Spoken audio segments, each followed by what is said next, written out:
আসসালামু আলাইকুম প্রিয় শিক্ষার্থীরা, সুপ্রিয় অভিভাবকবৃন্দ। আমরা রসায়ন দ্বিতীয় পত্রের ক্লাসের ধারাবাহিকতায় আজকে আবার দ্বিতীয় পত্র নিয়ে হাজির হয়েছি। আমরা এই কোভিড-19-এর এই সৃষ্ট পরিস্থিতিতে আমাদের অনলাইন ক্লাস কার্যক্রম চালিয়ে গেলেও আমরা কিন্তু আসলে মানসিকভাবে কিংবা বলতে পারেন স্বাস্থ্যগতভাবে খুব বেশি রিচ পজিশনে নাই অনেকেই। কারণ আমি একজন শিক্ষক হিসেবে আমি শিক্ষার্থীদের ভালোটা চাই, শিক্ষার্থীরা যেন সুস্থ থাকে সেটা চাই। কিন্তু আমাদের শিক্ষার্থীদের মধ্যেও কিন্তু এই কোভিড-19 হানা দিয়েছে, সেটা আমরা জানতে পারছি। আমরা কৃষি বিশ্ববিদ্যালয় কলেজ পরিবার আমরা আসলেই খুব চিন্তিত। আমাদের একজন পরীক্ষার্থী স্টুডেন্ট এবং তার পরিবার বেশ কয়েকজন সদস্য করোনায় আক্রান্ত। আমরা এই পরিস্থিতিতে সর্বপ্রথমেই ওনাদের জন্য একটু দোয়া চাই আপনাদের কাছে। আপনারা দোয়া করেন। আমরা তো যে কেউ আক্রান্ত হতেই পারি, তো সেটা তো আছেই, কিন্তু যেন যে আক্রান্ত হয়েছে তার পরিবার এবং সে যেন সুস্থ হয়ে ওঠে। আমি হরজত আলী নামে একটা স্টুডেন্ট আমাদের এই সেকশনের ইউসির, তো তাকে প্রথমেই তার জন্য আপনাদের কাছে একটু দোয়া চাই। আপনারা দোয়া করেন আর যেন সে সুস্থ হয়ে যায়, সে দ্রুত সুস্থ হয়ে যায়, আর আল্লাহ যেন আমাদের সকলকে এই মহামারী থেকে হেফাজত করে। তো আমি আর কথা না বাড়াই, আমরা আবার এই রসায়ন দ্বিতীয় পত্র, যেহেতু পরিমাণগত রসায়নের অংশগুলো আলোচনা করব, তাহলে পরিমাণগত রসায়নের কিন্তু অলরেডি আমাদের বেশ 4টা ক্লাস আমরা অলরেডি সম্পন্ন করেছি। সেগুলোর মধ্যে কি কি ছিল একটু আমরা আলোচনা করে নিই। আমি আজকে একটু গ্রামের বাড়িতে ক্লাস নিচ্ছি, নেটওয়ার্ক কোনো প্রবলেম আছে কিনা সেই বিষয়গুলো একটু জানাও। আর সাউন্ড, তারপরে সাউন্ডের থেকে শুরু করে তোমার দেখা যাচ্ছে কিনা এই বিষয়গুলো একটু জানাও, আর বেশি করে শেয়ার করো যেন বেশি মানুষ আমরা এটা থেকে উপকৃত হতে পারি। আমার আলোচনাটা যদি তোমাদের বিন্দুমাত্র উপকারে আসে সেটাই আমার সফলতা বা আমার এটাই ভালো লাগা। তো আমরা যে বিষয়টা নিয়ে আলোচনা করব সেটা হচ্ছে, আজকে আমরা ওই পরিমাণগত রসায়নের ঘনমাত্রার গাণিতিক সমস্যা পর্যন্ত আলোচনা করছি। আজকে অম্ল ক্ষারমিতি বা ট্রাইট্রেশন এই বিষয়গুলো আর আজকে সম্পূর্ণ শেষ করা সম্ভব না। হয়তো আজকে ম্যাথমেটিক্যালটা খুব একটা বেশি শেষ করা যাবে না। আজকে গুণগত দিকটা আমি আলোচনা করব, 2-1টা ম্যাথ হয়তো দেখাবো, আর পরবর্তী ক্লাসটা থাকবে আমাদের পুরোপুরি অম্লক্ষার প্রশমন সম্পর্কিত ডিটেলস আলোচনার ম্যাথমেটিক্স। তো আমি একটু তোমাদেরকে বিষয়গুলো মনোযোগী হওয়ার জন্য আর কোনো ব্যাপারে যদি ক্লিয়ার না থাকো সেই বিষয়টা জানানোর জন্য তোমাদেরকে একটু অনুরোধ করব। আমরা একটু চেষ্টা করলেই কিন্তু মনোযোগী হতে পারি। পরিবেশ স্বাভাবিক হলে হয়তো এইগুলার একদিন কাজে দিবে। তো সেই বিষয়ে আর কথা না বাড়াই আমরা শুরু করব। তাহলে আমরা কিন্তু প্রত্যেকেই জানি যে অম্লব জিনিসটা কি, ক্ষার জিনিসটা কি বা ক্ষারক জিনিসটা কি আমরা জানি অনেকেই, কারণ এইগুলো আমাদের ফার্স্ট ইয়ারে বা ফার্স্ট পেপারে পড়ার যথেষ্ট সুযোগ ছিল। এসএসসিতেও পড়ে আসছো, আবার এইগুলা সম্পর্কে ক্লাস 8 থেকেই তোমাদের একটা মোটামুটি ধারণা শুরু হয়ে যায়। তো অম্ল যদি আলটিমেটলি বলি, যারা H+ আয়ন বা প্রোটন দান করে অথবা এক জোড়া ইলেকট্রন গ্রহণ করতে পারে তাদেরকে আমরা অম্ল বলি। আর ক্ষার বলি কাদেরকে, যারা প্রোটন গ্রহণ করে বা এক জোড়া ইলেকট্রন দান করে অথবা OH- আয়ন দান করে। তো এটার আসলে বিক্রিয়ার মাধ্যমে প্রশমন বিক্রিয়া হয়, সেটাও আমরা তাপ রসায়নের ক্লাসে করে ফেলছি। কীরকম যে প্রশমন একটা তাপ উৎপন্ন হয়, আমরা অ্যাসিড এবং ক্ষার বিক্রিয়া করে লবণ এবং পানি তৈরি হয়।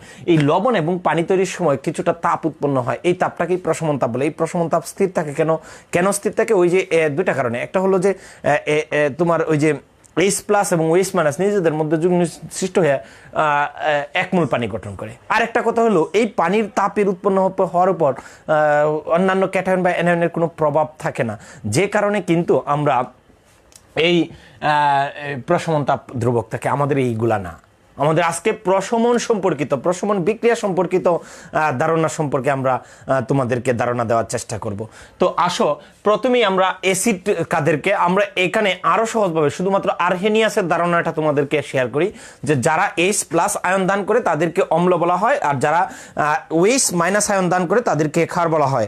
আমরা অনেকেই জয়েন করে ফেলছি, অনেকেই আমি দেখতে পাচ্ছি তোমার আমাদের সাথে জয়েন করে ফেলছো অনেকেই। তো আমার সাথে জয়েন করার সাথে সাথে তোমরা জানাতে পারো কে কোথা থেকে জয়েন করছো, আর একটু আমার সাথে থাকো। আমার একটু মনে হয়, আমার কাছেই মনে হচ্ছে যে একটু দেখতে অসুবিধা হয়। যদি দেখতে অসুবিধা হয় তাহলে আমার কথাগুলো তো আর শুনতে অসুবিধা হবে না তোমাদের।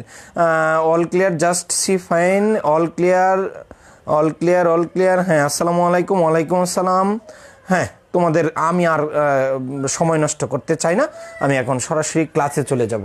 তো এখন আমরা প্রথমেই অম্ল সম্পর্কে আমরা জানি যে অম্ল হচ্ছে যারা H+ আয়ন দান করে, আর যারা কি OH- আয়ন দান করে তাদেরকে ক্ষার বলা হয়। তাহলে এরা প্রশমিত হয়ে লবণ এবং পানি তৈরি করে।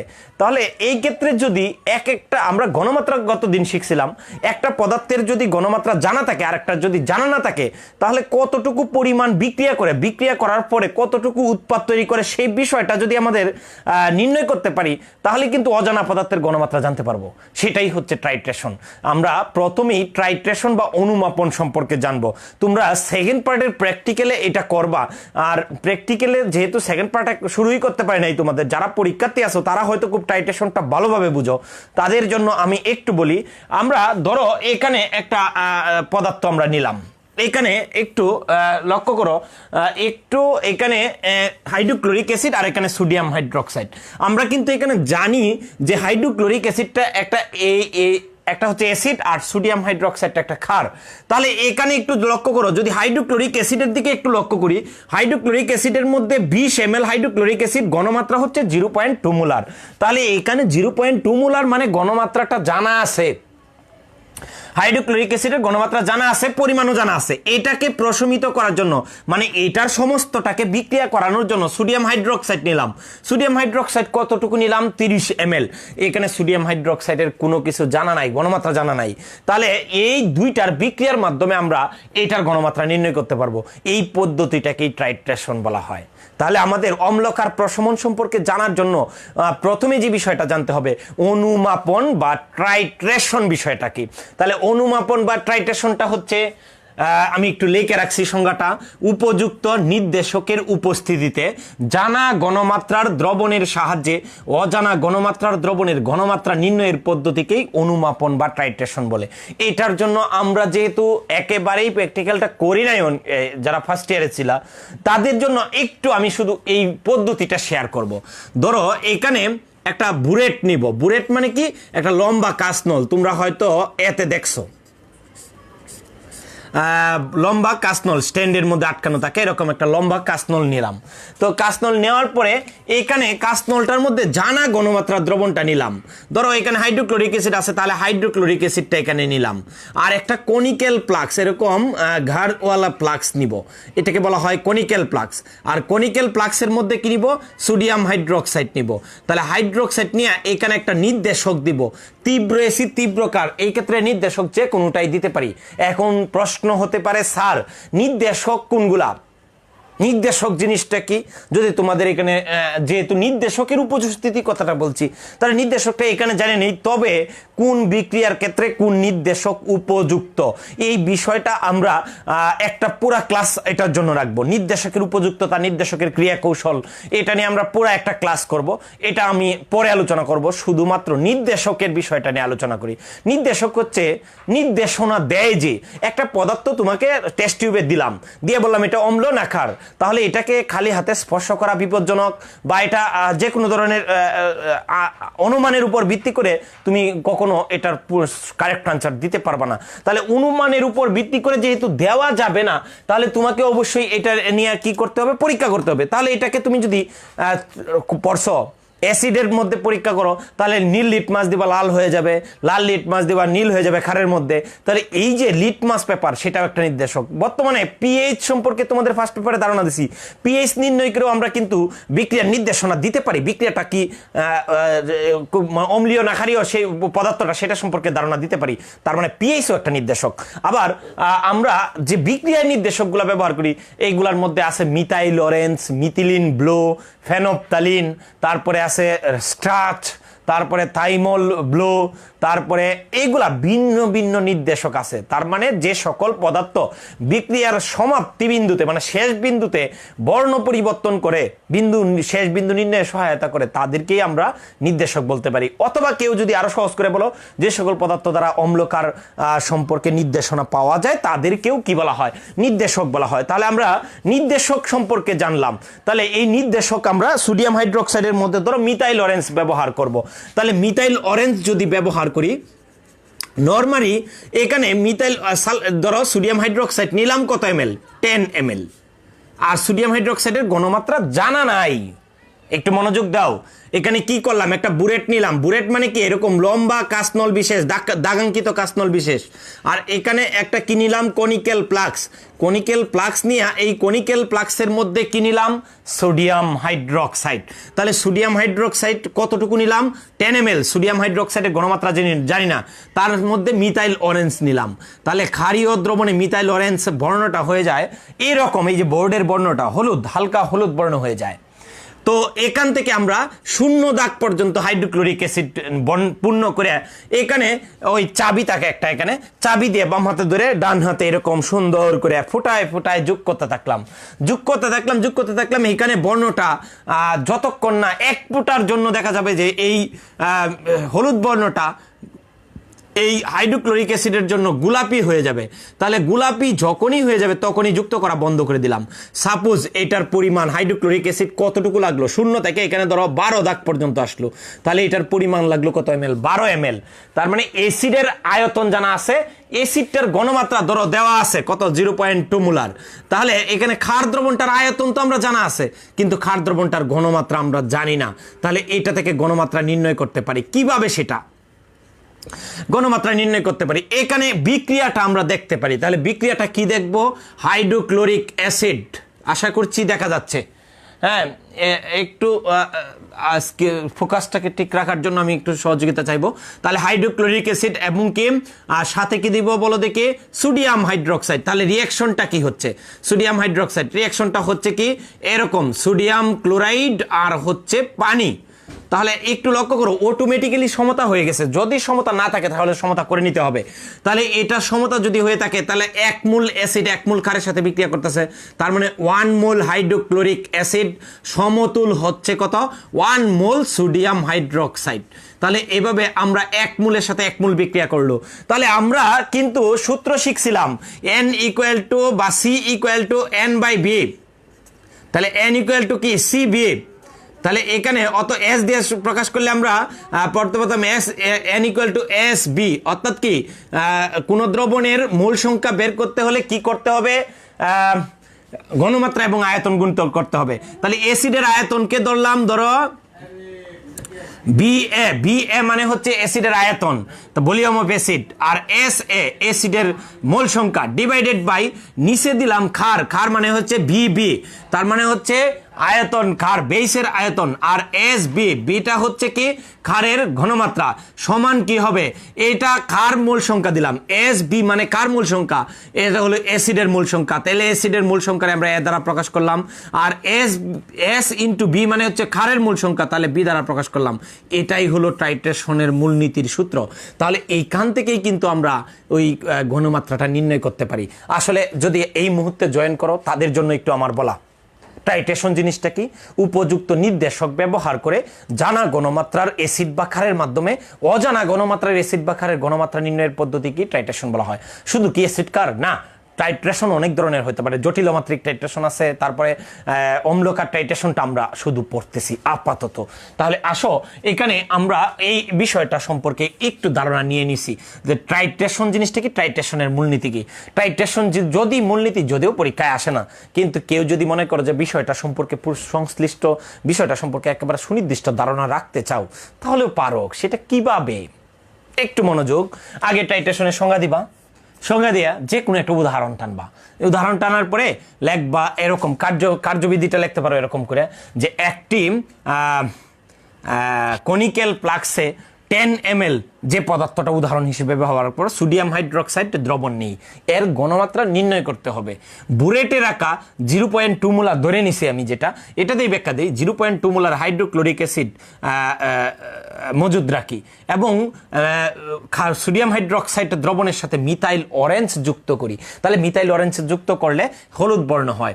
ফোটায় ফোটায় বুরেট থেকে হাইড্রোক্লোরিক অ্যাসিড যোগ করি, তাহলে ফোটায় ফোটায় হাইড্রোক্লোরিক অ্যাসিড যোগ করার ফলে যখনই গোলাপি বর্ণ ধারণ করবে যুক্ত করা বন্ধ করি। এই ক্ষেত্রে অ্যাসিডের আয়তন এবং ক্ষারের আয়তন নির্ণয় করি। তাহলে ধরে নিই অ্যাসিডের আয়তন হচ্ছে বিএ, অ্যাসিডের ঘনমাত্রা দেওয়া আছে এসএ, তারপরে অ্যাসিডের মূল সংখ্যা হচ্ছে এ, তারপরে ক্ষারের আয়তন হচ্ছে বি, ক্ষার দ্রবণের ঘনমাত্রা হচ্ছে এস বি বের করব যেটা, আর বিটা হচ্ছে কি ক্ষারের মূল সংখ্যা। তাহলে আমরা জানি যে S A V A divided by S B B B equal to A by B. উক্ত সমীকরণের সাহায্যেই কি করা যায়, জানা দ্রবণের সাহায্যে অজানা দ্রবণের ঘনমাত্রা নির্ণয় করা যায়। সত্যিকার কি নির্ণয় করা যায় আমরা একটু দেখব, এখনই অঙ্কগুলা দেখব। তো আগে আমরা টাইট্রেশন সম্পর্কে জানলাম যে কতটুকু অ্যাসিড কতটুকু ক্ষারকে প্রশমিত করব বা কতটুকু ক্ষারকে প্রশমিত করলে কেমন হবে সেই বিষয়গুলো সম্পর্কে জানলাম। আমরা আসলে দেখা যাচ্ছে কিনা এই বিষয়গুলো বুঝতে পারছো কিনা একটু ওকে বা কোনো একটা কিছু বলো, কারণ হচ্ছে আমার অনলাইন ক্লাস তো কিছু দেখার উপায় নাই, দেখার যেহেতু উপায় নাই তাহলে আমার তোমাকে একটু কমেন্টে রেসপন্স করতে হবে। তো আমরা একটু তোমাদের কমেন্টগুলো দেখি যে আসলে কে কে কিভাবে বুঝতে পারতেছো কিনা এই বিষয়গুলো। আমরা আরেকটা বিষয় এখন আলোচনা করতে চাই, সেটা হচ্ছে হ্যাঁ অনেকেই বলতেছো জি স্যার, অনেক দূর দূরান্তের অনেকেই জয়েন করতেছো, যে সিরাজগঞ্জ, নেত্রকোনা, তারপরে হ্যাঁ অনেকেই অনেক জায়গা থেকে জয়েন করতেছো। অসংখ্য ধন্যবাদ আসলে আমাকে যুক্ত থাকার জন্য, আমার সাথে যুক্ত থাকার জন্য। আসো আমরা এই প্রয়োগটা একটু দেখি। তোমরা একটু উত্তরগুলা কিন্তু তোমাদের করতে হবে, আমি আগেই বলে নিলাম। তাহলে এখানে দেখো আমি আবার বলতেছি, এখানে এই দৃষ্টান্তটা আবার তোমাকে শেয়ার করব। আজকে আমরা খুব বেশি দৃষ্টান্ত শেয়ার করার সুযোগ পাবো না হয়তো, কিন্তু যা করব তা যেন 100% বুঝতে পারি। আগামী দিন আমরা সব অঙ্ক শেষ করবো আজকে এইগুলা, তবে আগামী দিনের পড়াটার জন্য আজকের পড়াটা খুব জরুরি। তাহলে এরকম 0.2 মোলার 20 ml হাইড্রোক্লোরিক অ্যাসিড দ্রবণ আছে, এটা অ্যাসিড দ্রবণ, এটাকে প্রশমিত করার জন্য 30 ml সোডিয়াম হাইড্রোক্সাইড সমস্তটাই দরকার হয়। তাহলে এখন প্রশ্ন হচ্ছে অ্যাসিড দ্রবণটি প্রশমিত করতে সমস্ত ক্ষার দ্রবণ প্রয়োজন হয়, সোডিয়াম হাইড্রোক্সাইডের ঘনমাত্রা কত? তাহলে আমরা তো বিক্রিয়া আগেই লিখছি, তারপর আবার আমরা একটু করি। Hydrochloric acid HCl plus sodium hydroxide, তাহলে এটার সাথে যদি বিক্রিয়া দেই তাহলে বিক্রিয়া করলে কি উৎপন্ন হবে? সোডিয়াম ক্লোরাইড প্লাস পানি। তাহলে এই ক্ষেত্রে আমরা বিক্রিয়া হয়ে গেল, অটোমেটিক্যালি কিন্তু বিক্রিয়া হয়ে গেল। আমাদের সহজেই অঙ্ক, ঐকিক নিয়ম অঙ্ক করতে যাবা না, তাহলে একটু প্রবলেম হয়, অনেক ক্ষেত্রেই মেলানো যায় না। তাহলে এখন এই সোডিয়াম হাইড্রোক্সাইড হাইড্রোক্লোরিক অ্যাসিড বিক্রিয়া করে সোডিয়াম ক্লোরাইড এবং পানি তৈরি করছে। তাহলে এই ক্ষেত্রে দেখো তো অ্যাসিডের মূল সংখ্যা কত? 1 মোল। তাহলে 1 মোল হাইড্রোক্লোরিক অ্যাসিড সমতুল কত হবে? 1 মোল সোডিয়াম হাইড্রোক্সাইড। তাহলে 1 মোল সোডিয়াম হাইড্রোক্সাইডের সাথে 1 মোল অ্যাসিড বিক্রিয়া করছে। তাহলে আমরা টাইট্রেশনের মূলনীতি হতে কি জানি? আমরা জানি, লিখে বলতে পারি VA অ্যাসিডের আয়তন ইনটু SA। কেন? আমরা জানি C = N/V, আমি আগেই বুঝাইছি মোল সংখ্যার ব্যাপারটা প্রথম ক্লাসটাতেই। তাহলে ডিভাইডেড বাই কি VB SB ইকুয়াল টু কত? A/B। তাহলে এখানে ক্ষার দ্রবণের ঘনমাত্রা বের করব। তাহলে এখানে কি কি দেওয়া আছে? B এর মান, তাহলে B এর মান হচ্ছে অ্যাসিডের আয়তন, তাহলে অ্যাসিডের আয়তন কত ml? 20 ml বিক্রিয়া করছে। তারপরে SA হচ্ছে অ্যাসিডটার ঘনমাত্রা দেওয়া আছে 0.2 মোলার। তারপরে এখানে A এর মান, অ্যাসিডের মূল সংখ্যা, অ্যাসিডের সামনে কত মোল বিক্রিয়া করছে 1 মোল, তাহলে 1। তারপরে ভি ক্ষার দ্রবণের আয়তন, ক্ষার দ্রবণ কতটুকু প্রশমিত হয়েছে 30 ml, দিলাম 30 ml। তারপরে এস বি বের করব, ক্ষার দ্রবণের ঘনমাত্রা বের করব, বি এর মান কত, বি এর মান হচ্ছে কত, ক্ষার দ্রবণের সামনে মূল সংখ্যা কত মোল বিক্রিয়া করছে 1 মোল, তাহলে 1। যদি ভিন্ন মূল হইতো ভিন্ন দিতাম। তাহলে এইটার মধ্যে যদি আমরা ক্যালকুলেশন করি তাহলে এখানে আমরা এস বি বের করতে পারবো। তাহলে এস বি ইকুয়াল টু কত হচ্ছে, আমি একটু একবারে অঙ্কটা করার চেষ্টা করছি। তাহলে বি এর মান 1 ইন্টু বি এর মান কত 20 ইন্টু 0.2 ডিভাইডেড বাই 1 ইন্টু কত 30। তাহলে একটু ক্যালকুলেশনটা জানাও তো তোমরা যে কত মোলারিটি হলো, সেটা আমরা দেখা যাচ্ছে কিনা, তাহলে এই বিষয়টা আমরা পরিষ্কার বুঝতে পারছি কিনা একটু মনোযোগ দাও। তাহলে এখানে তোমরা বুঝতে পারবা যে এখানে কত পাওয়া যাচ্ছে। একটু লক্ষ্য করো ঘনমাত্রাটা কত হচ্ছে, একটু হিসাব করো, তোমরা হিসাব করে জানাও কত হচ্ছে। তাহলে 20.2 তাহলে ভাগ কত 30। হ্যাঁ, তোমাদের কত হচ্ছে আমি জানি না, তোমরা একটু আগে জানাও, পরে আমি বলছি যে কত হচ্ছে। আসলে এটা একটু জানাও তোমরা। তাহলে এইরকম করে আমরা এক একটা পদার্থ কতটুকু অ্যাসিড বা ক্ষারকে প্রশমিত করে সেটা যদি দেওয়া থাকে, অজানা পদার্থের ঘনমাত্রা নির্ণয় করা যায়। এই যে পদ্ধতিটা, এটাই হচ্ছে টাইট্রেশন। এটা প্র্যাকটিক্যালি আমরা করব। এখন যদি খুব একটা অসুবিধা হয়ে যায় যে স্যার এটা থিওরিটিক্যালি বুঝতে একটু অসুবিধা হতেছে, হ্যাঁ প্র্যাকটিক্যালের বিষয় তো, থিওরিটিক্যালি বুঝতে একটু অসুবিধা হতে পারে, কিন্তু সেটা আমি তোমাদের পরবর্তীতে যখন প্র্যাকটিক্যাল করবো ক্লিয়ার হয়ে যাবে, অথবা এমনিতেই হয়ে যাবে আস্তে আস্তে। তাহলে এই বিষয়টা অঙ্কটা সম্পর্কে একটু ধারণা নিয়ে রাখো। তাহলে এটার উত্তর হবে 0.133। এরকম তোমরা যারা করছো একটু মিলিয়ে নাও, আমি পরবর্তীতে তোমাদের কমেন্টগুলো দেখবো যে তোমরা আসলে করতেছো কিনা। আমি এখন কমেন্ট দেখলে সময় চলে যায় বেশি, আসলে পরে দেখা যায় তোমাদের অগ্রগতি কম হয়, এই জন্য আমরা এটা আলোচনা করি না। এখন আসো আরেকটা অঙ্ক, এটা তো গেল, আমরা এই বিষয়টা গেল 0.133 ঘনমাত্রাটা হবে এরকম। আচ্ছা, এরপরে যদি এখানে একটু লক্ষ্য করি, এখানে একটা পদার্থ আছে, এখানে 30 ml 0.3 মোলার সালফিউরিক অ্যাসিড আছে, আর এখানে 60 ml সোডিয়াম হাইড্রোক্সাইড আছে। এই দুইটা একত্রে মিশ্রিত হলে প্রশমিত দ্রবণ তৈরি হয়, অর্থাৎ প্রশমন বিক্রিয়ার মাধ্যমে একেবারে মিশ্রণটা প্রশমিত হয়। কিন্তু দেখো দ্বিতীয় অর্ডার ঘনমাত্রা নাই। স্যার প্রত্যেকটা সময় আপনি ক্ষার দ্রবণের ঘনমাত্রা অজানা রাখতেছেন কেন? আসলে ক্ষার দ্রবণটা না, তুমি চাইলে অ্যাসিডটাকেও অজানা রাখতে পারো, একই জিনিস। তবে এই ক্ষেত্রে যদি তোমাকে বলা হয় এখানে প্রমাণ দ্রবণ কোনটা, তাহলে প্রমাণ দ্রবণ কিন্তু এই যেটার ঘনমাত্রা জানা এবং নির্দিষ্ট, আমরা পড়ছিলাম সংজ্ঞাটা, প্রমাণ দ্রবণের সংজ্ঞা। তাহলে প্রমাণ দ্রবণ বা মজুদ দ্রবণ কোনটা, যেটা হচ্ছে ঘনমাত্রা জানা থাকে, নির্দিষ্ট থাকে। তাহলে এখানে 0.3 মোলার সালফিউরিক অ্যাসিডের কথা বলা হয়েছে, তাহলে এখানে প্রমাণ দ্রবণ হচ্ছে 0.3 মোলার সালফিউরিক অ্যাসিড দ্রবণ। তাহলে এটার ক্ষেত্রে আসলে রিঅ্যাকশনটা কেমন হবে, এটার ক্ষেত্রে একটু রিঅ্যাকশনটা আমরা দেখি যে এটার রিঅ্যাকশন আমরা এখানে দেখতেছি। তাহলে এখানে প্রথমেই যেটা দেখবো, আগে রিঅ্যাকশন দেখে ফেলবো। Sulphuric acid H2SO4 plus sodium hydro oxide, তাহলে অ্যাসিড এবং ক্ষার বিক্রিয়া করতেছে। আর আমরা জানি যে অ্যাসিড এবং ক্ষার বিক্রিয়া করে লবণ এবং পানি তৈরি করে। তাহলে এখানে বিক্রিয়াটাতে কি লবণ তৈরি হচ্ছে একটু লক্ষ্য করো তো, কি লবণ তৈরি হচ্ছে, কি পানি তৈরি হচ্ছে একটু যদি আমরা লক্ষ্য করি, এখানে লবণ হবে সোডিয়াম সালফেট। তাহলে সোডিয়াম সালফেট লবণ Na2। আমার গ্রামের বাড়ি, আসলে কারেন্টও চলে গেছে, কিচ্ছু করার নাই, কারেন্ট খুব আপ ডাউন করে। তাছাড়া এখন আসছি আমরা সোলার প্যানেলের লাইটে, হয়তো দেখা যাচ্ছে কিনা, এখন কিন্তু সোলার প্যানেলের লাইটে কতটুকু দেখা যাচ্ছে জানি না, তবে কারেন্ট চলে গেছে। তাহলে এখানে একটু লক্ষ্য করো, সোডিয়াম সালফেট একটু দেখা যাচ্ছে কি, তাহলে এখানে সোডিয়াম সালফেট প্লাস পানি, তাহলে এখানে সোডিয়ামের কিন্তু দুই অণু নিছি, তাহলে Na2, তাহলে এখানে 2 মোল নিতে হবে। তাহলে 2 মোল সোডিয়াম সালফেট, এখানে হাইড্রোক্সাইড দুইটা হাইড্রোজেনের সাথে 2 মোল পানি গঠন করবে। বিক্রিয়াটা অবশ্যই সমতা করতে হবে।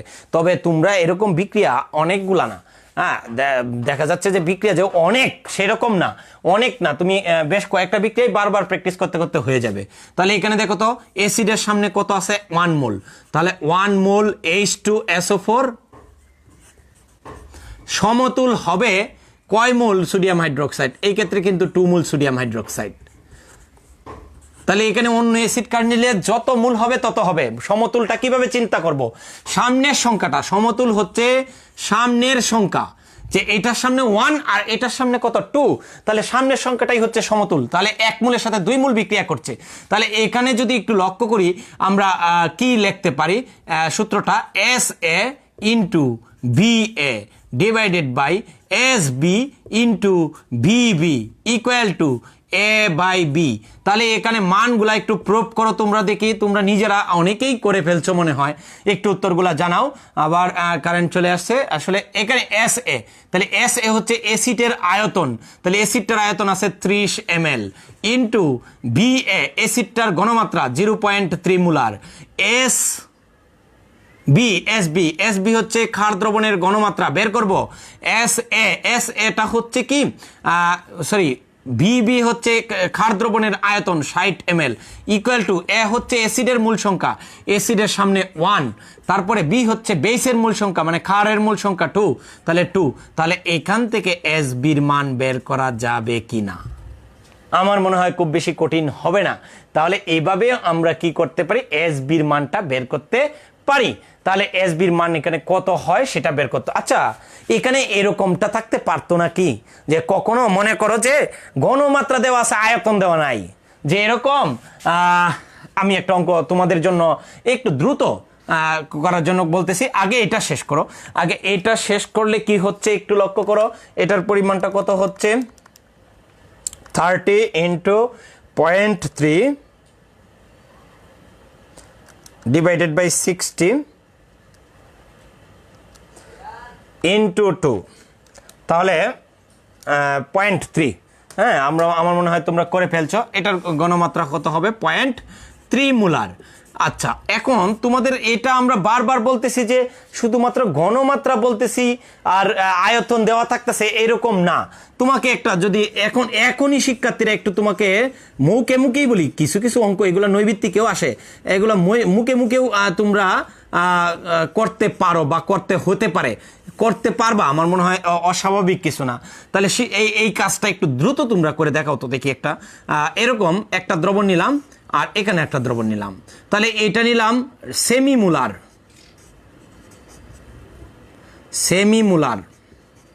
আর এটা নিলাম ডেসিমুলার। এখানে নিলাম হাইড্রোক্লোরিক অ্যাসিড আর এখানে নিলাম অ্যালুমিনিয়াম হাইড্রোক্সাইড, মৃদু ক্ষার নিলাম একটা অ্যালুমিনিয়াম হাইড্রোক্সাইড, তবে ক্ষারধর্মী পদার্থ। তাহলে এটাকে প্রশমিত করতে বা এই অ্যালুমিনিয়াম হাইড্রোক্সাইডের পরিমাণ আছে 12 ml। তাহলে এই 12 ml কে প্রশমিত করতে এটা কত পরিমাণ লাগবে, মানে কি, তার মানে এটাকে প্রশমিত করতে aluminium 12 ml aluminium decimolar aluminium হাইড্রোক্সাইডটাকে প্রশমিত করতে সেমিমোলার হাইড্রোক্লোরিক অ্যাসিডের কত ml লাগবে।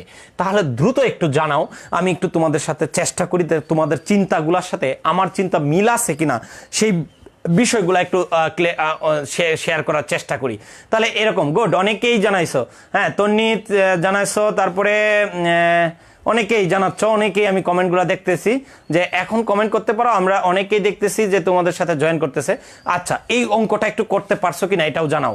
আমি আবার বলতেছি, এখানে সেমিমোলার হাইড্রোক্লোরিক অ্যাসিড দ্রবণ কতটুকু লাগবে ডেসিমোলার অ্যালুমিনিয়াম হাইড্রোক্সাইডের 12 ml কে প্রশমিত করতে, ডেসিমোলার অ্যালুমিনিয়াম হাইড্রোক্সাইডের 12 ml কে প্রশমিত করতে। মোহাম্মদ সেলিম পারভেজ ওয়াচিং, হ্যাঁ স্যার ধন্যবাদ, আপনি আমার সাথে আছেন। আসলে আমরা গ্রামের বাড়িতে জানি না নেটওয়ার্ক কতটা সাপোর্ট দিচ্ছে, আমরা চাই আসলে শিক্ষার্থীদের যতটা সম্ভব উপকার করা, তো চেষ্টা করা যাক কি করা যায়। তাহলে এখানে আমরা একটু রিয়াকশনটা দেখে ফেলি, আমরা এই অঙ্কটা রিয়াকশনটা aluminium hydroxide hydrochloric acid plus aluminium hydroxide, তাহলে বিক্রিয়াটা কি হয় একটু লক্ষ্য করো। বিক্রিয়াটা হয় অ্যালুমিনিয়াম ক্লোরাইড AlCl3 প্লাস হচ্ছে পানি, কিন্তু সমতা করতে হবে অ্যালুমিনিয়াম 3 যদি এর এখানে হাইড্রোক্সাইড 3টা, তার মানে 3টা হাইড্রোক্সাইড 3টা হাইড্রোজেনের সাথে 3 মোল পানি গঠন করবে, তাহলে এখানে হাইড্রোক্লোরিক অ্যাসিডের সামনে 3 হবে, তাহলে এখানে 3টা ক্লোরিন, তাহলে অটোমেটিক্যালি সমতা এখন হয়ে গেল। এখন ব্যাপারটা হলো অ্যাসিডের সামনে কত মোল আছে? 3 মোল। 3 মোল কি আছে? Hydrochloric acid. সমতুল কত হবে? 1 মোল অ্যালুমিনিয়াম হাইড্রোক্সাইড। 1 মোল অ্যালুমিনিয়াম হাইড্রোক্সাইড, তাহলে 1 মোল অ্যালুমিনিয়াম হাইড্রোক্সাইড বিক্রিয়া করে। তাহলে এই ক্ষেত্রে যদি আমরা একটু লক্ষ্য করি, তাহলে এস এ সূত্রটা SAVA ডিভাইডেড বাই SBVB। আমি এরকম করে না শিখাই, অনেকেই অনেক বইয়ের মধ্যে এরকম S1B1 বা SAVA B into SAVA equal to A into SBVB এরকম থাকতে পারে। আসলে এটা করলে তোমাদের সবচেয়ে কম ঝামেলা, হয়তো আমি চাই যে এটা সবচেয়ে কম ঝামেলায় পড়ো, যেন ঝামেলায় না পড়ো আর কি, এটা আমি চাই, এই জন্য এরকম করে করাই। তাহলে এখান থেকে আমরা ওই কার আয়তনটা, হাইড্রোক্লোরিক অ্যাসিডের আয়তন অর্থাৎ বি এর মানটা বের করতে পারবো কিনা? অবশ্যই পারবো। তাহলে বি এর মানটা কত হবে? আগে কি করতে হবে, এখানে বি এর মান হচ্ছে 3 ইন্টু তারপরে এসবি হচ্ছে ক্ষার দ্রবণের আয়তন ডেসিমুলার ঘনমাত্রা 0.1 ইন্টু আয়তন কত 12 ml, হ্যাঁ 12 ডিভাইডেড বাই হবে কত এটার ঘনমাত্রা সেমিমুলার 0.5। তাহলে কতটুকু হলো বা কত মুলার হলো সেটা একটু আমরা দেখার চেষ্টা করি। হ্যাঁ, আমরা দেখি তোমরা মিলাইতে পারছো কিনা। তাহলে 0.1, তাহলে কত হলো? 3 × 36, 36 5 দিয়ে ভাগ করলে যা হয় তত ml। দেখো একটু আমরা পারি কিনা।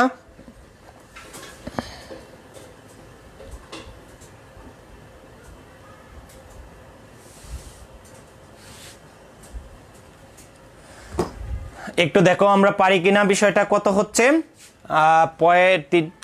36 ভাগ কত 5, তাহলেই হয়ে যাচ্ছে। তাহলে 7.2 ml। তাহলে এই ক্ষেত্রে আমরা অ্যাসিডের ঘনমাত্রা জানা ছিল, অ্যাসিডের আয়তন জানা ছিল না, এখন আমাদের 7.2 ml। আমি পরবর্তীতে তোমরা কে কে আমার সাথে কমেন্ট করতেছো এগুলো এখন যদি আমি দেখতে অসুবিধা হচ্ছে, আমি পরে দেখে নিব তোমাদেরকে একটু অংশগ্রহণ করছো কিনা, সেই জন্য তোমাদেরকে আমি দেখে আমি এটার প্রত্যেকটা কমেন্টের উত্তর দেওয়ার চেষ্টা করব। তোমরা আমার সাথে থাকো। তাহলে আমরা মোটামুটি টাইট্রেশনের মাধ্যমে জানা ঘনমাত্রার দ্রবণকে অজানা ঘনমাত্রার দ্রবণের সাথে বিক্রিয়ার মাধ্যমে ওই অজানাটার ঘনমাত্রা, আয়তন, এই বিষয়গুলো নির্ণয় করতে পারি। এটাই হচ্ছে টাইট্রেশন। তার মানে কতটুকুর সাথে কতটুকু বিক্রিয়া করলো এই বিষয়টা যদি আমাদের জানা থাকে, তাহলেই কিন্তু আমরা ঘনমাত্রা বের করতে পারবো, আয়তন বের করতে পারবো। এটা একটা প্যাটার্ন গেল। কিন্তু ইন্টারমিডিয়েট ফাইনাল বা এইচএসসিতে এই ধরনের অঙ্ক খুব কম আসে, এগুলো শুধুমাত্র নৈবিত্তিকের জন্য আসে। আমি তো বললামই যে আজকে প্রাথমিক আলোচনাগুলো করতেছি এই অংশের। তাহলে এখানে আসে কোন ধরনের অঙ্ক? আরেকটু বা আরো ডিপের অঙ্ক অনেকগুলো আছে, সেটা সামনের দিনের জন্য অপেক্ষা করতে হবে। আজকেও হয়তো দু একটা একটু দেখি। যেমন এরকম একটা অঙ্ক যে তোমাকে 2টা অ্যাসিড দিলাম, সব কিছু জানা আছে, যে ঘনমাত্রা জানা, আয়তন জানা আছে, একটা অ্যাসিড একটা ক্ষার দিলাম, এখন দুইটা একত্রে মিশ্রিত করলাম। মিশ্রিত করার পরে এটা কি অম্লীয় হবে নাকি ক্ষারীয় হবে, অথবা মিশ্রণের পরবর্তীতে ঘনমাত্রা কত হবে, মিশ্রণের ঘনমাত্রা ppm এ কত হবে, শতকরায় কত হবে, এই বিষয়গুলো কিন্তু পেশায় অনেক ধরনের হতে পারে। তাহলে ওই অনেক ধরনের প্রশ্নের মধ্যে এক ধরনের টাস্ক একটু আলোচনা করার চেষ্টা করি। এটা আমরা বাফার দ্রবণের অঙ্কের সময় কিছুটা দেখানোর চেষ্টা করছিলাম, কিন্তু ওইখানে এই অ্যাসিড কার সম্পর্কে পরিষ্কার ধারণা দেওয়া সম্ভব হয় নাই।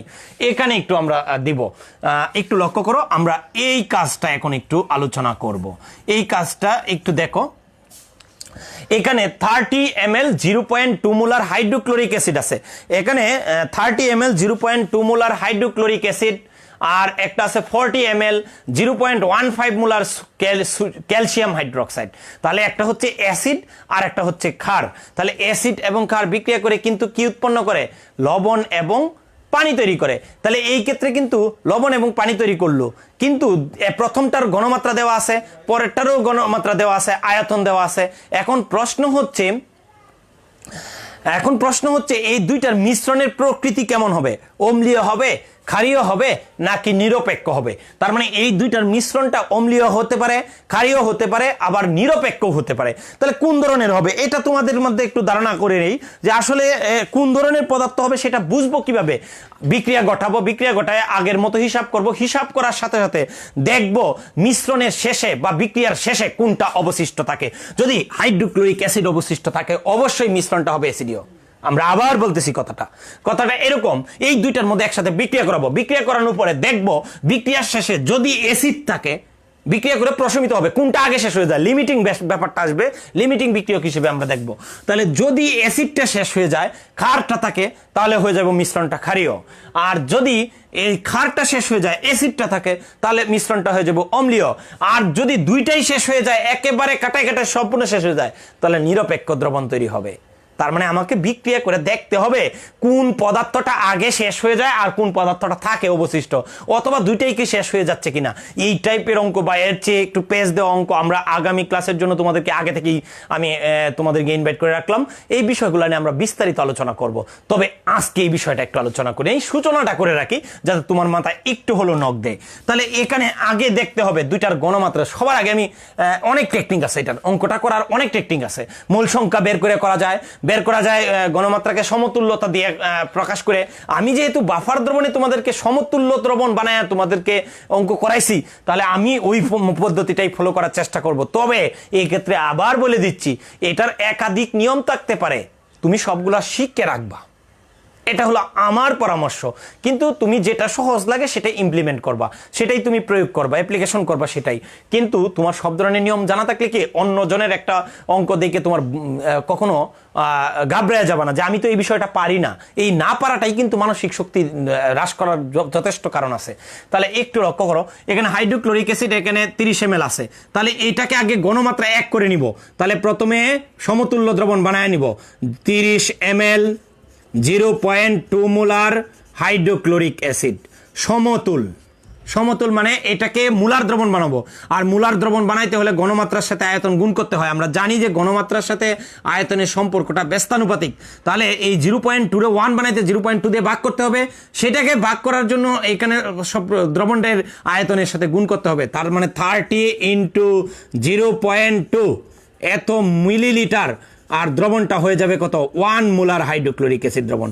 আমরা কিন্তু বাফার দ্রবণে এই অঙ্কগুলো করছিলাম। তাহলে কত হয় এখানে গণমাত্রা টোটাল কত হয় 6 ml 1 মোলার হাইড্রোক্লোরিক অ্যাসিড। মানে হাইড্রোক্লোরিক অ্যাসিডটাকে যদি মোলার দ্রবণ ব্যবহার করতাম তাহলে মোলার দ্রবণের পরিমাণটা হতো কত 6 ml 1 মোলার হাইড্রোক্লোরিক অ্যাসিড দ্রবণ। তারপরে এখানে যদি 40 ml নেই, তারপরে 40 ml 0.15 মোলার ক্যালসিয়াম হাইড্রোক্সাইড। তাহলে এটাকে যদি সমতুল দ্রবণ বানাই তাহলে এইটার সাথে এটা গুণ করো, তাহলে 40 গুণ 0.15 তাহলে কত হলো একটু আমাদের সাথে হেল্প করো। তাহলে 40 গুণ 0.15 তাহলে হয়ে গেল 6 ml। হ্যাঁ, এটাও 6 ml হয়ে গেল। তাহলে 6 ml 1 মোলার ক্যালসিয়াম হাইড্রোক্সাইড। তাহলে আমরা দুইটা গণমাত্রার দ্রবণে 1 করে নিলাম, দুইটাকে 1 মোলার বানায় নিলাম। 1 মোলার কেন বানায় নিলাম?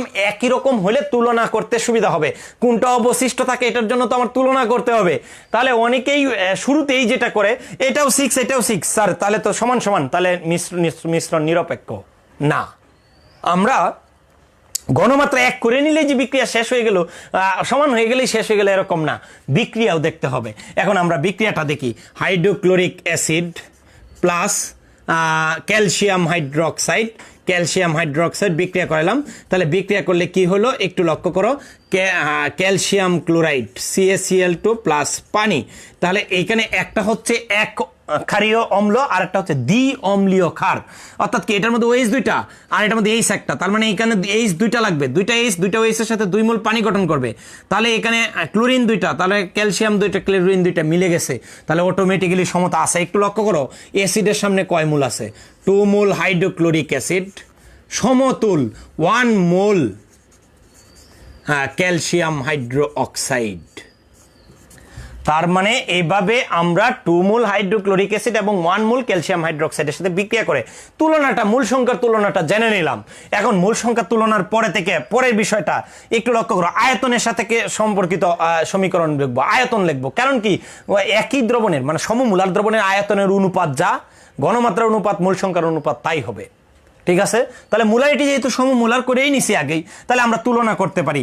এখানে 6 ml, যদি এটা 2 ml হলে এটা 1 ml হবে, তাহলে এটা 6 ml হলে এটা 2 ml কত, তার অর্ধেক হবে। তাহলে এটা 2 হলে এটা 1, আবার তুলনাটা, এটা 2 হলে এটা হয় 1, তাহলে এটা আছে কতটুক, হাইড্রোক্লোরিক অ্যাসিড আছে কতটুক 6 ml, তাহলে 6 ml হলে তার অর্ধেক কত 3 ml, কিন্তু আছে কত 6 ml ক্যালসিয়াম হাইড্রোক্সাইড, কিন্তু 6 ml তো প্রশমিত হচ্ছে না। 6 ml প্রশমিত হচ্ছে না কেন, লিমিটিং বিক্রিয়ক কোনটা, যেটা আগে শেষ হয়ে যায়, এখানে আগে শেষ হয়ে যাচ্ছে হাইড্রোক্লোরিক অ্যাসিড, এই জন্য হাইড্রোক্লোরিক অ্যাসিড নিয়ে চিন্তা করতে হবে। তাহলে লিখবো এখানে 6 ml হাইড্রোক্লোরিক অ্যাসিড সমতুল কত হবে, এখানে 2 হইলে 1, তাহলে এখানে 6 হইলে এখানে কত হবে 3 ml ক্যালসিয়াম হাইড্রোক্সাইড। তাহলে এখানে ক্যালসিয়াম হাইড্রোক্সাইড টোটাল ছিল কত ml 6 ml, আর বিক্রিয়া করছে কত ml 3 ml, তার মানে অবশিষ্ট ক্যালসিয়াম হাইড্রোক্সাইড কতটুকু রইল, অবশিষ্ট ক্যালসিয়াম হাইড্রোক্সাইড সমান কত হলো 6 - 3, তাহলে এত ml, তাহলে হয়ে গেল কত ml 3 ml। তাহলে মিশ্রণের শেষে যেহেতু ক্যালসিয়াম হাইড্রোক্সাইড অবশিষ্ট আছে, তাহলে মিশ্রণটা ক্ষারীয় হবে, তাহলে মিশ্রণটি ক্ষারীয়, মিশ্রণটি ক্ষারীয়। যারা সেকেন্ড ইয়ারের পরীক্ষার্থী তারাও হয়তো দেখতে পারো এই ক্লাসগুলা, আমরা সামনের দিন আরো হয়তো দরকারি বিষয়গুলো নিয়ে আলোচনা করব। তাহলে মিশ্রণের প্রকৃতি বিশ্লেষণ করো, তাহলে প্রকৃতিটা কি হয়ে গেল, প্রকৃতি বিশ্লেষণ বলতে মিশ্রণটা কি অম্লীয় নাকি ক্ষারীয় এটা বলতে পারো। তাহলে এখন মিশ্রণের ঘনমাত্রা কতটুকু হবে, মিশ্রিত অবস্থায় ঘনমাত্রা কতটুকু হবে, তাহলে মিশ্রিত দ্রবণের ক্ষেত্রে এই ক্ষেত্রে ওই যে লঘুকরণ সূত্র প্রয়োগ করব, B1S1 = B2S2, কারণ প্রশমিত উৎপাদ পানির সাথে যে কোনো একটা উপাদান থাকে, তাহলে এরকম করে আমরা S2 এর মান বের করব। S2 = কত হবে B1S1 ডিভাইডেড বাই কত B2, তাহলে এখানে B1 এর মান কোনটা হবে, যেটা অবশিষ্ট আছে, তাহলে অবশিষ্ট আছে কত ml 3 ml, আর S1 এই অবশিষ্ট দ্রবণ যেটা আছে এটার মোলারিটি কিন্তু ঘনমাত্রা কিন্তু 1 মোলারে নিয়ে নিছিলাম, তাহলে ঘনমাত্রা 1 মোলার, আর B2 হবে মিশ্রিত অবস্থায় টোটাল আয়তন, তাহলে টোটাল আয়তন কত 30 আর 40 কত 70, 30 + 40 70, তাহলে এই ক্যালকুলেশনটা একটু করো 3/70, তাহলে কত মোলার হয় সেটাই হচ্ছে মিশ্রিত দ্রবণের ঘনমাত্রা, 3 ভাগ কত 70, তাহলে একটু লক্ষ্য করো কত হয় 0.042 মোলার, তাহলে 0.042 মোলার। আমরা এই বিষয়গুলাই আলোচনা করার চেষ্টা করছি। তাহলে আমরা একটু লক্ষ্য করো কতগুলা বিষয় দেখে ফেলছি। একটু প্রথম থেকে যদি তোমাদেরকে বলি যে আমরা প্রথম থেকে দেখে ফেলছি কি, যে প্রথম থেকে টাইট্রেশন কি, অম্লকার প্রশমন বিক্রিয়া কি, অম্লকার প্রশমন বিক্রিয়ার মাধ্যমে কিভাবে অ্যাসিড ক্ষার এর ঘনমাত্রা নির্ণয় করা যায়, এই বিষয়গুলা দুই একটা বিষয় আমি দেখানোর চেষ্টা করছি। তো তোমরা, আমি আশা করছি বিষয়গুলা যদি একবার দেখার মাধ্যমে না হয়, হ্যাঁ, তাহলে তোমাদের হাতে কিন্তু অপশন আছে। একবার দেখলে তোমাকে আমি হঠাৎ করে একটা সংজ্ঞা বলে ফেললাম, তুমি কিন্তু বলতে পারবা না। কারণ কি, এটা তো আমি বললাম, মানুষ শুধু শুনলে তো হয় না, নিজের উপলব্ধিতে আনতে হয়, নিজের মাথায় উপলব্ধি করতে হয়। তার মানে এই বিষয়টা তখন তুমি যখন নিজে একবার বলবা, মানুষ বলে, বা আমরা যেটা শিক্ষকরা একটা কাজ করেই থাকি যে হ্যাঁ তুমি বলো এটা, তো এটা বলার কারণটা কি, কারণ তুমি বলতে গেলে তোমার মাইন্ড দিয়ে চিন্তা করেই বলতে হবে, তখন নিজে সেট করতে হবে। আমি যতই বলি না কেন কাজ হবে না, নিজের বলাটাই আসল। এই জন্য বলবো যে তোমরা একটু ভালোভাবে প্র্যাকটিস করার চেষ্টা করো, আর যদি একবারে না হয় তাহলে তুমি একাধিকবার দেখার সুযোগ যেহেতু আছে সেই সুযোগটা কাজে লাগাও। আর প্রাণের শিক্ষার্থীরা, খুব কষ্ট পাবো যদি তোমাদের মধ্যে নতুন কোনো আরও আক্রান্তের খবর পাই, একটু সহযোগিতা চাই তোমাদের। আর এই ঘরে বসে পড়াশোনা করো। আসলে জানি যে একটা উদ্দেশ্যহীন পড়াশোনা করাটা খুব কঠিন, এটা জানি আমরা নিজেরাও তো তোমাদের সময়টা পার করেই আসছি, আমরা জানি, কিন্তু তারপরেও আমি বলবো যে তোমাদের এই ভালো না লাগাটাকেই শক্তিতে রূপান্তর করার একটা ওয়ে তোমাদেরকেই বের করতে হবে। কোনো উপায় নাই, এইরকম যুগ এর আগেও কোনো দিন গেছে না, সামনেও কি আসে কি না এটা সৃষ্টিকর্তাই জানে, বা আমরা কে কতটুকু পর্যায়ে গিয়ে শেষ হয় সেটাও আমরা জানি না। এখনও কিন্তু অন্ধকার, সমস্তটাই অন্ধকার। তো এই অন্ধকারের মধ্যে তোমরা নিজেদেরকে একটু সেফ রাখো, বাসায় থাকো, একটু নিরাপদ থাকো আর ভালো থাকো। তোমাদের জন্য শুভকামনা থাকলো, অফুরন্ত শুভকামনা। মন থেকে দোয়া করি তোমরা সুস্থ থাকো। আমাদের জন্য দোয়া করো, কৃষি বিশ্ববিদ্যালয় কলেজ পরিবারের জন্য দোয়া করো সবাই, যেন যারা আক্রান্ত হয়েছে তারা সুস্থ হয়ে যায়। ধন্যবাদ সবাইকে।